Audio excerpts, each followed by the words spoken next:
بسم اللہ الرحمن الرحیم۔ سیدنا خالد بن ولید رضی اللہ تعالیٰ عنہ کے متعلق مرزا جیلمی نے ایک اور بد زبانی کی ہے، پہلے آپ وہ سن لیں۔ مجھے بتائیں، ایک خالد ابن ولید چھوڑ دیں، 1000 خالد ابن ولید بھی نکلیں تلواریں لے کر، اور سامنے سے ایک کلین شیو یہودی نوجوان ایک کلاشنکوف اٹھا کے نکلے، تو اینڈ رزلٹ کیا نکلے گا آپ کے سامنے؟ اگر یہی بات سیدنا خالد رضی اللہ تعالیٰ عنہ کا نام لیے بغیر عمومی طور پر کی جائے کہ اگر ایک طرف کافر کلاشنکوف لے کر آئے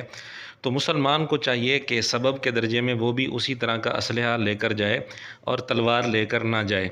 تو اس انداز میں بات کرنا تو ٹھیک ہے، لیکن سیدنا خالد رضی اللہ تعالیٰ عنہ کا نام لے کر اور اس گھٹیا انداز میں بات کرنا کہ ایک طرف ہزاروں خالد بن ولید ہوں تلوار لے کر آئیں اور ایک طرف کلین شیو یہودی سامنے آ جائے کلاشنکوف لے کر، تو اس انداز میں بات کرنا یہ یقیناً سیدنا خالد رضی اللہ تعالیٰ عنہ کی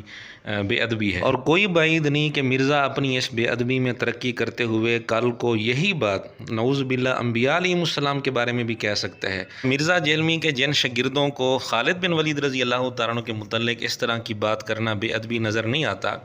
تو کل کو اگر مرزا انبیاء علیہ السلام کے بارے میں اسی طرح کی بات کر دے تو مرزے کے شاگرد اس کو بھی بے ادبی ماننے کے لیے تیار نہیں ہوں گے، اس وقت بھی یہی کہیں گے کہ جی مرزے کی بات لاجیکلی تو صحیح ہے، نعوذ باللہ ثم نعوذ باللہ۔ جبکہ ہماری سوچ یہ ہے کہ اگر ایک طرف ہزاروں خالد بن ولید تو کیا ایک خالد بن ولید تلوار لے کر آ جائیں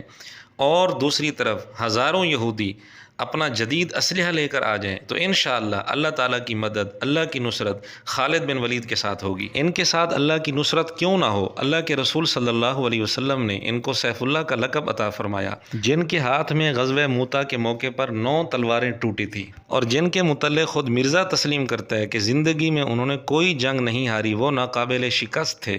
آج جا کے آپ گوگل پہ خالد بن ولید کا تعارف لکھیں نا تو گوگل آپ کو بتائے گی،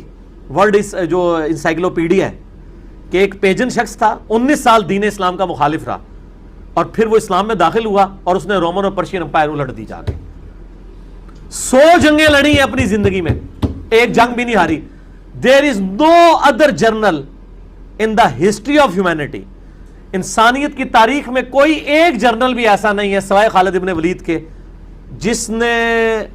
ساری جنگیں جیتی ہوں۔ سکندر اعظم بھی جنگیں ہارا ہوا ہے، جن کے بارے میں مرزا خود تسلیم کرتا ہے کہ زندگی میں کوئی جنگ بھی وہ ہارے نہیں ہیں، کسی جنگ میں ان کو ہار نہیں ہوئی، ان کا نام لے کر اس طرح کی بات کرنا کہ جی ہزاروں خالد بن ولید آ جائیں تلواریں لے کر اور صرف ایک کلین شیو یہودی کلاشنکوف لے کر آ جائے، تو اس طرح کی بات کرنا کیا بے ادبی نہیں ہے؟ ہاں، مرزا جیلمی کے بارے میں ہم کہہ سکتے ہیں کہ ہزاروں مرزا جیلمی ایک طرف کھڑے کر دیے جائیں، ہر ایک کو کلاشنکوف نئی دے دی جائے اور ہر ایک کو پیمپر بھی لگا دیا جائے، ایک طرف عام مجاہد آ جائے اور اس کے پاس پرانی کلاشنکوف ہو، تو ہزاروں مرزا جیلمیوں میں سے ہر ایک کا پیمپر لیک نہ ہو جائے تو پھر کہنا، اس کا بھی ہمارے پاس ثبوت موجود ہے، کیونکہ مرزا جیلمی کو اسلحہ چلانا آتا ہی نہیں۔ میں اور آپ سارے معذور ہیں کیونکہ ہمارے پاس نہ ٹریننگ ہے نہ اسلحہ ہے۔ تو حال تو مرزے کا اپنا یہ تھا، لیکن مرزے نے صحابہ رضی اللہ تعالیٰ عنہم کو، بالخصوص سیدنا خالد بن ولید رضی اللہ تعالیٰ عنہ جیسے اسلام کے عظیم جرنیل کو